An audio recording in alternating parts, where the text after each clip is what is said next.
While most people have problems with the ice maker not making ice, some ice makers are making too much ice non-stop. Even if you try to turn it off by raising the shutoff bar to the top, the harvesting continues.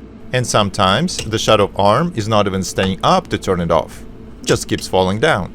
And most likely it's happening because the shutoff wire was knocked out by something large, like a frozen turkey or something. And now it's just hanging there, not doing its job. You can get a small mirror to see if the metal wire is plugged into its place and not right next to it, which is useless. And here's a better angle of the wire sitting in a square box, and that's not good. It should be plugged in into the white connector right below it. So you'll need to transfer it a little lower and plug it in. It's kinda difficult to do through the mirror, but it can be done.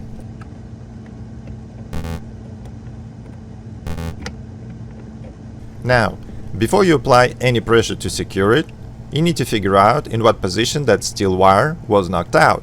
Most likely it was on, which is a lowered position, but mine was removed in the off position, and that means I need to raise it up, align it, and insert it. And now it should work as designed. And if you found this video informative, hit the like button, and thanks for watching.